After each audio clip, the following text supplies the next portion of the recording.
Selamat pagi, baik terima kasih atas kesempatan yang telah diberikan kepada saya. Perkenalkan, nama saya Komang Iin dengan NIM 17170110048, Prodi Pendidikan Ekonomi. Nah, sebelum saya mempresentasikan proposal dengan judul Pengaruh Dukungan Sosial Terhadap Kesejahteraan Subjektif, Subjective Well-being Petani Perempuan di Desa Songan A, Kecamatan Kintemani, Kabupaten Bangli, izinkan saya mengucapkan terima kasih kepada pembimbing 1 dan pembimbing 2, yaitu Bapak Kadek Raiswena SPD MPD dan Bapak Emrudi Enwansyah SPD MPD. Terima kasih atas bimbingannya sehingga saya mampu menyelesaikan proposal ini. Serta saya ingin mengucapkan terima kasih kepada Ibu Dr. Lo Indrayani sebagai penelaah. Adapun latar belakang penelitian ini adalah sebagian besar penduduk yang tinggal di daerah pedesaan memiliki pekerjaan pokok sebagai petani. Pertanian merupakan pekerjaan atau kegiatan produksi yang dilakukan di sebidang tanah dengan tujuan menghasilkan tanaman atau hewan untuk memenuhi kebutuhan hidupnya.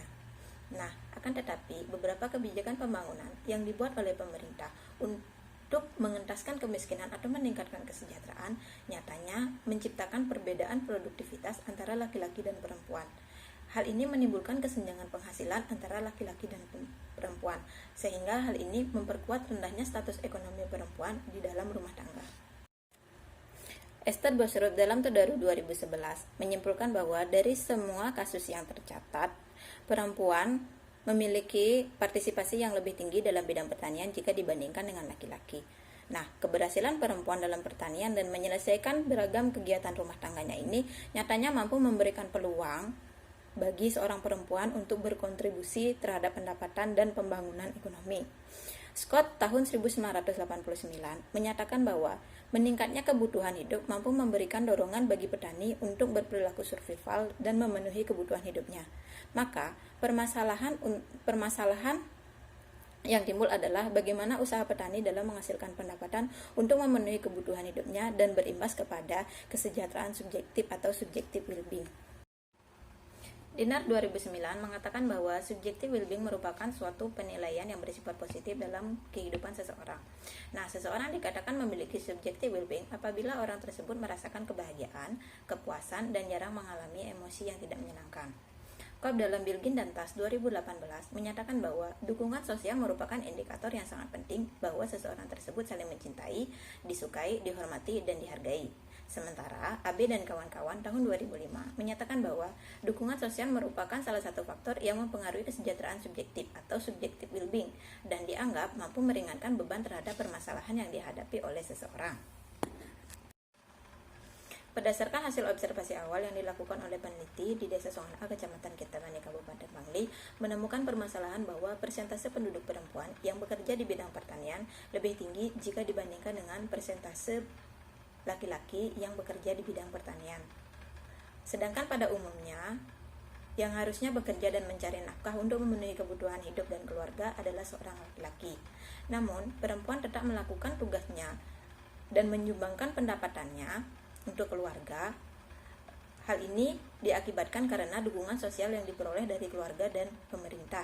Nah, dukungan sosial yang diperoleh dari pemerintah berupa dibentuknya program kelompok wanita tani yang didampingi oleh PPL. PPL itu merupakan petugas penyuluhan lapangan. Nah, berdasarkan latar belakang yang telah diuraikan di atas, maka pokok permasalahan dalam penelitian ini adalah pengaruh dukungan sosial terhadap kesejahteraan subjektif, subjective well-being petani perempuan di Desa Songan A, Kecamatan Kintemani.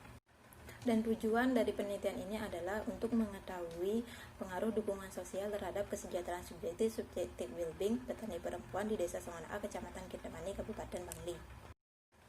Untuk selanjutnya adalah landasan teori. Yang pertama, teori kesejahteraan. Widyasusi 2012 menyatakan bahwa sejahtera adalah kondisi seseorang yang berada dalam keadaan makmur, sehat, dan damai. Sehingga untuk mencapai kondisi makmur, seseorang memerlukan kerja keras dan usahanya sendiri. Untuk selanjutnya adalah konsep subjective well-being. Dinard 2009 menyatakan bahwa subjective well-being merupakan penilaian yang bersifat positif dan baik dalam kehidupan. Nah, individu dikatakan memiliki subjective well-being apabila individu tersebut memiliki dan mengalami kepuasan hidup, sukacita, dan jarang mengalami emosional yang tidak menyenangkan.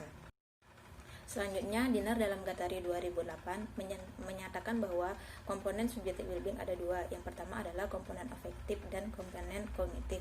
Komponen afektif subjective well-being merupakan suatu pengalaman emosi yang didapatkan dari kesenangan, kegembiraan, dan emosi. Sedangkan untuk komponen kognitif merupakan evaluasi terhadap kepuasan hidup. Compton dalam Indriana tahun 2013 menyatakan bahwa faktor-faktor yang mempengaruhi kesejahteraan subjektif salah satunya adalah dukungan sosial. Untuk selanjutnya adalah dukungan sosial. Dukungan sosial merupakan tindakan yang bersifat membantu baik dalam bentuk emosi ataupun informasi. Dukungan sosial mempunyai pengaruh yang kuat dalam keberlangsungan hidup seseorang. Adapun aspek-aspek dukungan sosial menurut Smith tahun 1994, yang pertama adalah dukungan emosional, yang kedua dukungan penghargaan, yang ketiga dukungan instrumental, dan yang terakhir adalah dukungan informasi.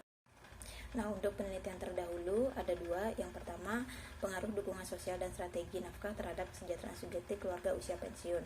Persamaan dengan penelitian pengaruh dukungan sosial terhadap kesejahteraan subjektif well-being adalah adanya persamaan berupa variabel yang diteliti, yaitu variabel dukungan sosial dan variabel kesejahteraan subjektif. Namun perbedaannya adalah teknik sampling yang dipergunakan adalah cross-sectional dan analisis dasar menggunakan regresi berganda. Sedangkan untuk penelitian yang akan saya angkat itu menggunakan regresi sederhana. Yang kedua adalah peran dukungan sosial dan kecerdasan emosi terhadap kesejahteraan subjektif pada remaja awal. Persamaannya adalah mengambil variabel yang sama. Sedangkan untuk perbedaannya adalah teknik analisis data menggunakan regresi linear berganda dengan moderator variabel dukungan sosial dan kecerdasan emosi. Nah, untuk selanjutnya adalah kerangka berpikir. Kerangka berpikir dalam penelitian ini dibuat berdasarkan adanya pemikiran bahwa keterbatasan kendali seorang perempuan atas pendapatan dan sumber daya rumah tangga diakibatkan oleh beberapa alasan. Kendali seorang perempuan terhadap sumber daya rumah tangga terkendala akibat adanya kenyataan bahwa perempuan yang berasal dari rumah tangga yang miskin tidak mendapatkan upah atas pekerjaan yang mereka lakukan dalam bisnis keluarga. Nah, pada umumnya seorang laki-laki merupakan kepala rumah tangga yang harus memenuhi kebutuhan hidupnya dan keluarga. Meskipun perempuan juga berhasil melakukan pekerjaan tersebut, namun perempuan tidak mendapatkan pengakuan dari pemerintah. Dan masyarakat pun cenderung belum bisa menghargai perempuan.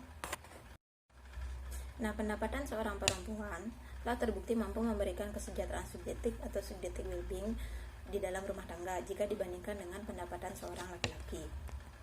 Sedangkan subjective well-being merupakan penilaian secara positif baik terhadap kehidupan ataupun terhadap diri sendiri. Nah, Tillich teori menjelaskan bahwa subjective well-being terdiri dari kebahagiaan yang diperoleh dari beberapa keadaan seperti tujuan atau kebutuhan yang telah tercapai. Untuk mencapai kesejahteraan subjektif atau subjective well-being diperlukan adanya dukungan sosial dari berbagai pihak seperti keluarga, teman, dan orang-orang terdekat lainnya. Karena dukungan sosial sangat diperlukan oleh makhluk hidup, karena makhluk hidup tersebut merupakan makhluk sosial yang membutuhkan bantuan orang lain.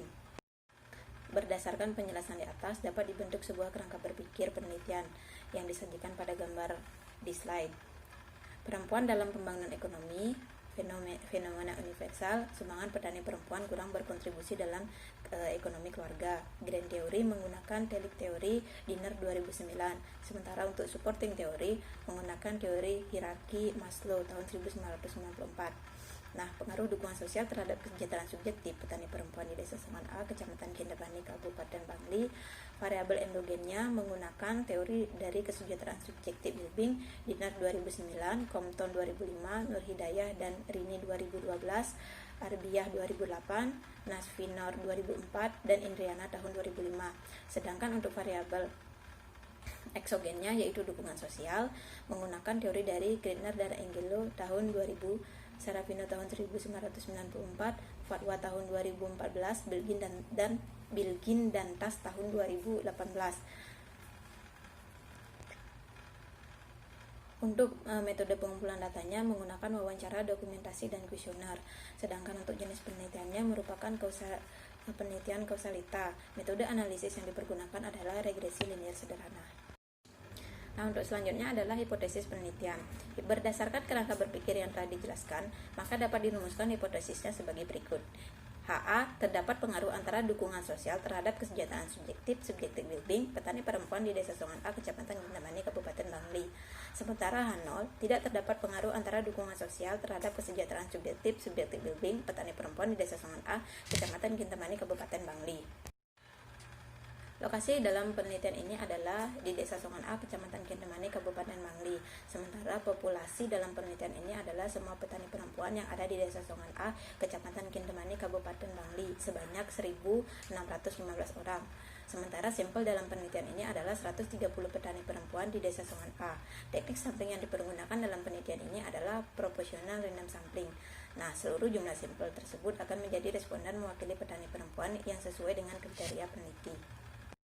Selanjutnya, jenis dan sumber data. Jenis data yaitu data kuantitatif dan data kualitatif. Data kuantitatif adalah jumlah petani perempuan di Desa Songan A, Kecamatan Kintamani, Kabupaten Bangli, dan data hasil kuesioner dalam penelitian. Sedangkan untuk data kualitatif adalah data yang tidak berupa angka. Dalam penelitian ini adalah hasil wawancara dan observasi yang dilakukan oleh peneliti. Nah, berdasarkan sumber data yang dimiliki, dibedakan menjadi dua, yaitu data primer dan sekunder. Data primer dalam penelitian ini menggunakan data berupa kuesioner dan wawancara dengan jawaban yang dapat diperoleh langsung dari narasumbernya. Sementara dalam penelitian ini, untuk data sekundernya berupa data dari Badan Pusat Statistik Kabupaten Bangli. Untuk metode pengumpulan data dan instrumen penelitian, metode pengumpulan data yang digunakan dalam penelitian ini adalah observasi, kuesioner, dan wawancara. Sedangkan untuk instrumen dalam penelitian ini berupa kuesioner yang disebarkan kepada responden. Namun sebelum instrumen penelitian yang berupa kuesioner disebarkan kepada responden, terlebih dahulu harus dilakukan pengujian instrumen peneliti. Hal ini bertujuan untuk mengetahui apakah tiap-tiap pernyataan dalam kuesioner dapat dipahami atau tidak. Pengujian instrumen peneliti dilakukan dengan melakukan uji validitas dan reliabilitas. Nah, uji validitas dan reliabilitas menggunakan SPSS for Windows versi 20. Untuk teknik analisis data yang dipergunakan dalam penelitian ini adalah menggunakan regresi sederhana. Namun sebelum dilakukan analisis tersebut, terlebih dahulu dilakukan uji persyaratan, yaitu uji normalitas dan linearitas data. Baik, Bapak Ibu, sekian yang dapat saya sampaikan. Terima kasih atas perhatiannya.